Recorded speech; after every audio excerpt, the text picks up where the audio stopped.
Welcome to Subramani. This is one more of those videos meant for youngsters. Largely when you're young and you're just starting to invest, you don't understand the difference between financial advice and investment advice. They're completely different.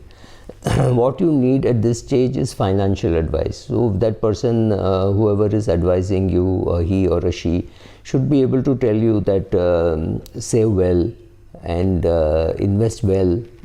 Take a term insurance. Should you be funding your own education? Should your parents be funding, or should you be borrowing, right? How much to spend on a wedding? Should you borrow for a wedding? Should you borrow for vacations, right? So a person who's telling you all this, which credit card to choose? If you choose a credit card, how often should you see your CIBIL ranking or your CIBIL rating, right? Seeing how many points you get there. CIBIL score to be more precise, right? This is not investment advice. This is financial advice. Sorry. This is very important at this stage of your career, where you are wondering whether to leave one job and take another job, whether you should leave Bombay and go to Dubai, whether you should leave Dubai and go to Singapore. Those kind of questions, or there is a lot of financial implication for all of this, right?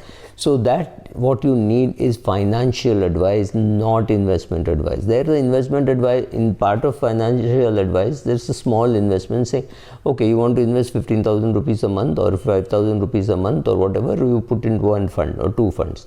That's it. And the remaining money you need for an emergency fund, you keep it in the bank. Simple. Right? Then this person can give you advice on health insurance, term insurance, etc., how you behave, so something. All that put together is financial advice. Yes, financial advice is very broad. It can include investment advice, but investment advice is not what a 23-year-old is looking for. The 23-year-old, unless he has inherited money, does not have money to invest, but he needs to have the discipline. Somebody has to wake him up every day at 6 o'clock and say, go for a run, right? Do some exercise, join the gym, that kind of a thing. You don't require a great trainer to be able to tell you exactly what you need to do to run the Comrades. You're not doing the Comrades. You're just going to, Comrades is a long run of 89 kilometers for those who do not know.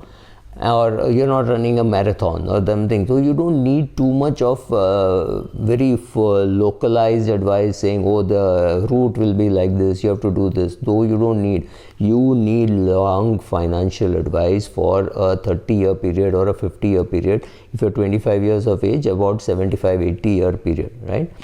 That is what you require, and get that right. Once you get that right and you start investing, maybe in your mid-30s, you're now looking at saying, oh, I need to get into wealth creation for myself because I have saved, I have invested, that those investments have done well, but these investments were temporary in nature, that I don't know whether the same vehicle should continue when I am wealthy. Now you have some money, maybe you have 20 lakhs and 25 lakhs of portfolio.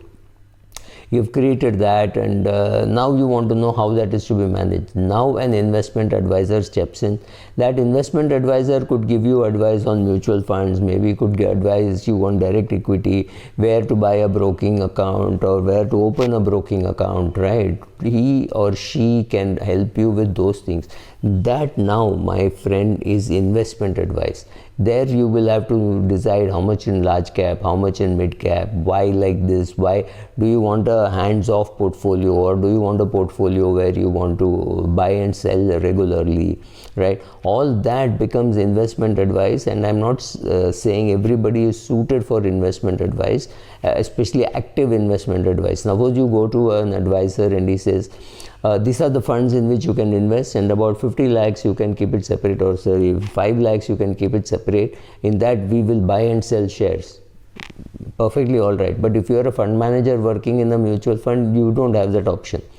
Even if you are a very senior person reporting to the CEO, you don't have that option. Then you have to say, no, I will have to stick to mutual fund SIPs or stuff like that. I cannot invest in direct equities, whatever it be. But first, financial advice, use it, grow your money, reach a reasonable size, and then look for investment advice.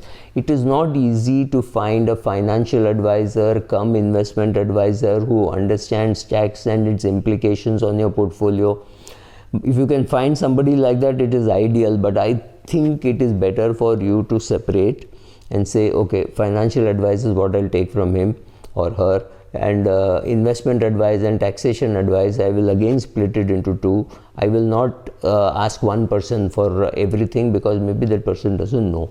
A good investment manager may not know much about taxation, or he may know, but he may not know enough to be at a competent level to be able to give you advice. So he or she may suggest that you go to a chartered accountant and get it done, right?